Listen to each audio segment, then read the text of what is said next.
So these were some thoughts and predictions on the current trendy medical technologies and procedures that people are taking, specifically the RNA ones. And then also how to see and think about what is happening from multiple levels or multiple layers of reality. And individuals sort of exist at different levels and at different layers of reality, sometimes by birthright and sometimes through hard work, right? The easiest example to understand this is if you just kind of were born healthy and you stayed healthy your whole life without falling, you can control your metabolism, your blood pressure, your enzyme levels, your hormone levels, and everything. You can just control that with some routines and some exercises. And then if you lose control at any one point, you fall down a level to where those things are no longer controlled via techniques that you do. They might be controlled with diet. And then if you fall down another level, you might have to control them with drugs. And if you fall down another level, you might have to control them with surgery. And each level you fall down, there's less intelligence and there's more causality. It's like if something needs surgery, it's like there's this object in you that's getting in the way of other objects, and you got to remove it. And then if it's at the level below that, it's like all the objects in the body are working together, but maybe some of them aren't getting the nutrients or the hormones or the signals that they need, so that has to be like modulated, right? And then at a higher level, it's just controlled via behavior, and at a higher level than that, it's just kind of controlled via mindset.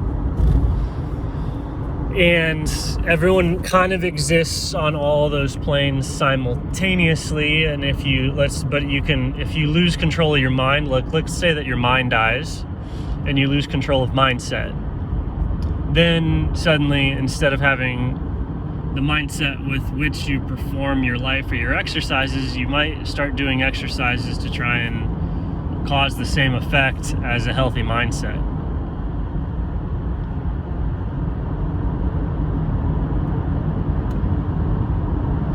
So you see, there's different planes of existence. So some people can exist on the surgical plane, some people exist on the mental plane, right? And all of us exist on all the planes. And if you screw up on one plane, it can cause you to fall into a lower level and require solutions being found at that lower level, which we could call like a drug intervention or a surgical intervention. Right, so that's one way of kind of starting to get a picture of how there's multiple planes and multiple levels of reality. And there is conflict on each level of reality, right? Like on the physical level, you might run into an object really hard, and then that might require surgery. Or up on the mental level, you might lose the battle with negative thinking, and then that might eventually result in needing surgery as well. So you could have a conflict and a loss on one level that would drop you down, and you can also have a conflict on a loss in a higher level that can drop you down. You can also be healed on a higher level in a way that can resolve a lower conflict or a lower injury. So like, let's say that something's flying apart physically, like there is a way to correct the mindset so that it auto-organizes the body back into the healthy state. And then that's what seems like a miracle to people. And miracles can kind of work from the top down. So if you're at a higher level of reality, oftentimes you can touch or talk to people and it'll auto-organize their system. Like your system, like that is auto-organizing itself, we'll call that grace. If you're at a high level of consciousness, right? Like you've got the mindset, whatever it is in you that is controlling the mind. If it comes into contact with somebody whose mind is not in control, you can start kind of controlling their mind. And that mental control can lead to what looks like spontaneous healing, but it's no different than setting a bone or restoring hydration or restoring a mineral supplement or something like that. It's just that people don't understand. It's a lot of people on a lower level of consciousness only see all of that up there as placebo, even though it's like it's mind and fields and everything that's organizing matter to begin with, and that's what is life, and that's what health is. And it's the thing that keeps one person's body healthy naturally. Life, grace, is capable of keeping all bodies healthy naturally. So it's that one, if one person has a good relationship with life and health, they can intercede on behalf of another person so that life and health reestablishes its relationship with a injured or a sick person. So that's the benefits of going to a truly holy person, or somebody who has a relationship with life and health.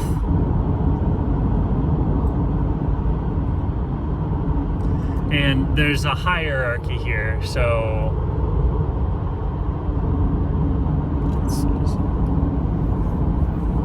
some people, like everyone is in a higher, healthier place than somebody else, and everyone's in a lower place than somebody else.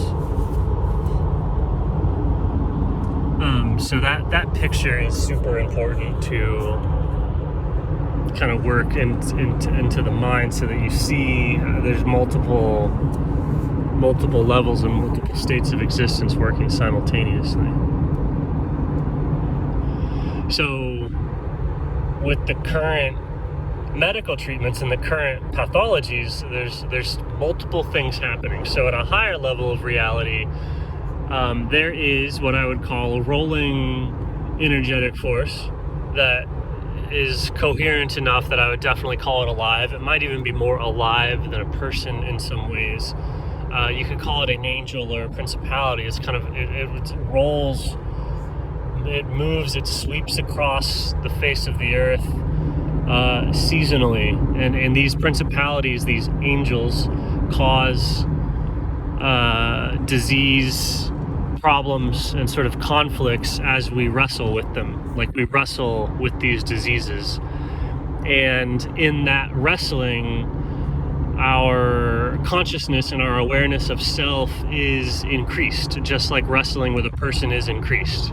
And this can cure us of many different pathologies, or it can cure us from growing crooked, right? Like a lot of the times, like if somebody starts to get scoliosis, wrestling or jujitsu will cure the scoliosis because it's so much proprioceptive feedback. The conflict and the wrestling and the grappling with another person, grappling with another body, grappling with another life form causes the spine to start growing straight again. And that sort of thing can also cure anorexia, bulimia, physical contact, stuff like that. So wrestling with other people, contact with other people, contact with other beings, straightens us out, so to speak.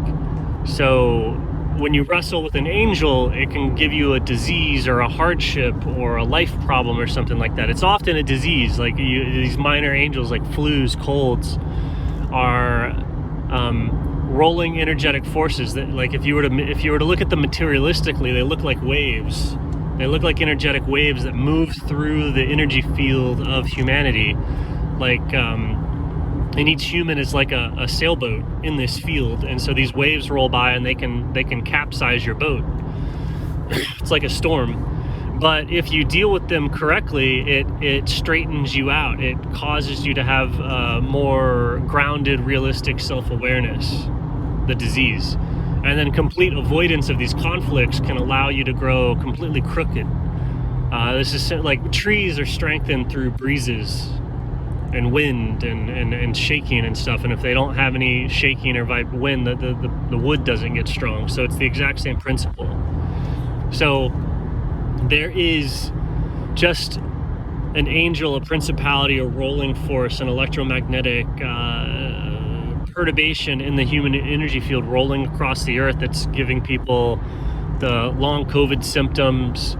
It's giving people medical treatment injuries, the juice, the NJs, the injections, the banned words. It's giving people those injuries. It's giving people the long COVID injuries. It's like this. It's this deep inflammation. It reactivates old injuries. It's the nature of wrestling with this angel is a reactivation of old energies and a realignment of the life force. It disturbs the life force, so you get extreme fatigue until you kind of understand and connect with what is motivating you and reestablish your connection to life.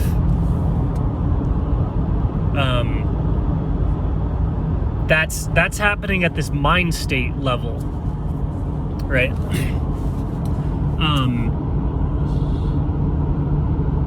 Materialistically, people are trying to prevent this growth and development. So like as you drop down into the material level, once people receive this treatment that has the spike antigen coded into it, what seems to be happening is the body is trained through this. It's like instead of wrestling with the disease, instead of wrestling with the angel, right? We'll drop down from the higher levels of the mental planes and the spiritual planes. So you're wrestling with the virus. With the inoculations, you're not wrestling with the virus. You're wrestling with a simulation of the virus. It's kind of a crappy simulation. It's an initiation. It's like a ritual, right? Like how a ritual changes you. Like the injection is a metabolic ritual, to where the body is put into an artificial situation, and then it has to get out of that situation. It's a controlled artificial situation that is supposed to train it to work in the real situation. So it's kind of like role playing. The injection role playing with the RNA coding the spike protein is absolutely nothing like the real virus. I've made this point before. So people's immune systems learn, so especially young children, they learn and then they pattern their entire behavior on what happened before or what came before. So it looks like people that are inoculated never develop a full resistance, because their initial strategy for defeating something with the spike protein only includes antibodies or defense for clearing spike protein. It's the body doesn't actually practice clearing the virus in its natural behavior. It doesn't experience the natural behavior of the virus at all. It experiences artificial RNA. And it also doesn't experience the total protein profile of the virus. So there's no capsid exposure. There's no normal RNA exposure. So the immune system isn't trained to recognize that, and it learns to not really see any benefit in doing any of that stuff too for the first training. And then if you get booster shots, that training is reinforced. So, you could speculate what would happen here, but also there's some research showing it that once people get the injections, they don't make a full spectrum of antibodies, even after infection. So they're fighting the virus using only antibodies geared towards the spike protein, which is the most mutagenic part of the virus. That's what changes the most. So, and then they're not making any antibodies for anything else. So each time the person gets infected, if they're not trained with the current spike proteins, then their immune response is useless until it shifts to until the new spike protein profile, Whereas somebody that's trained with a normal illness, the immune response mounted is not useless because it's targeted towards the entire virus, some of which has not mutated. Like even if the spike protein mutates, everything that's targeted towards the capsid or a lot of the RNA sequence is going to be conserved. It'll target that.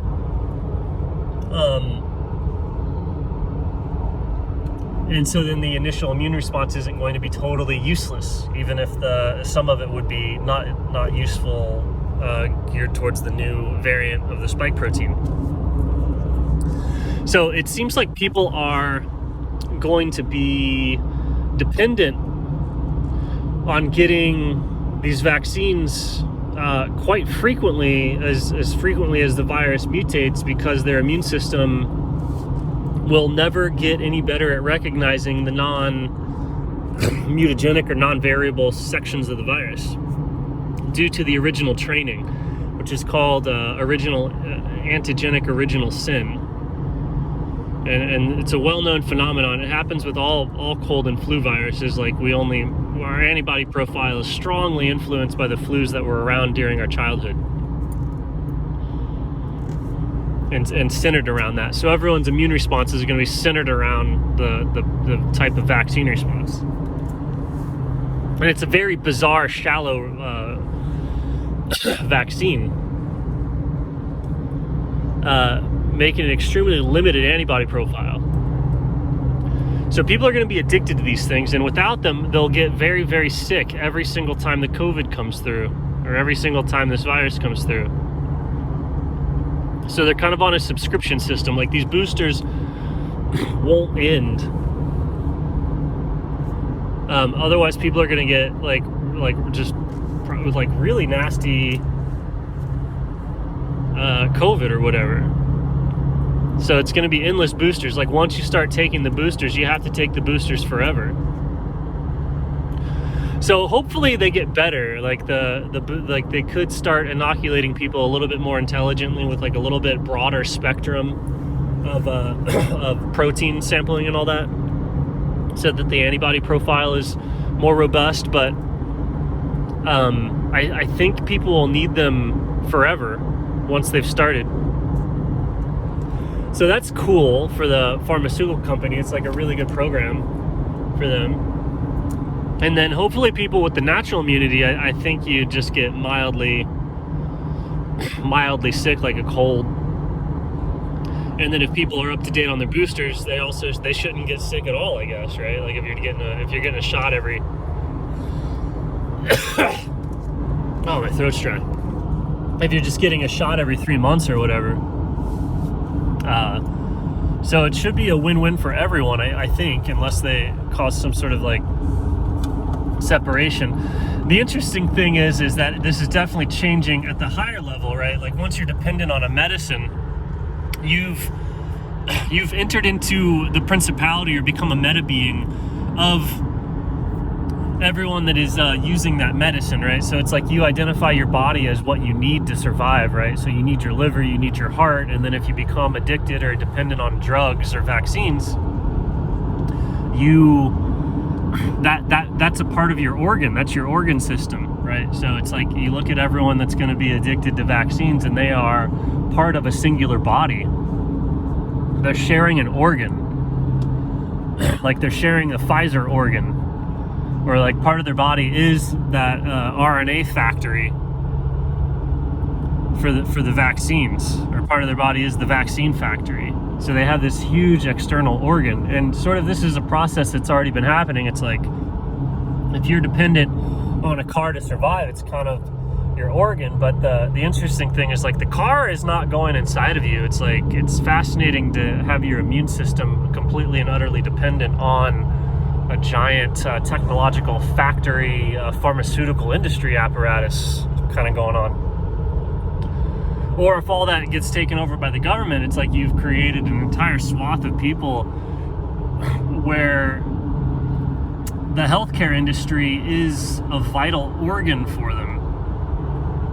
So that's a shift in identity, and they're joining into that principality, into that distributed network of being by choosing to take those inoculations, people are saying like they are becoming something more than they are, and it is that distributed network of people. All those people that are dependent on those vaccines are becoming one organism energetically on the higher levels and the higher planes of existence. So in some sense, you could view them as like they're possibly, you could see that as being eaten.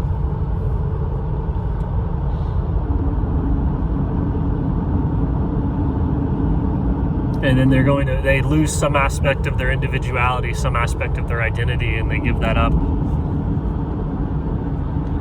Similar to how like the molecules in the food that you eat like lose identity when like they might have been beef or a cow before, but once you eat them, those molecules are no longer a cow or whatever, they become a human. So it's like people were embedded in some other structure before, but they're being eaten by this giant techno principality sort of thing, and they're no longer that.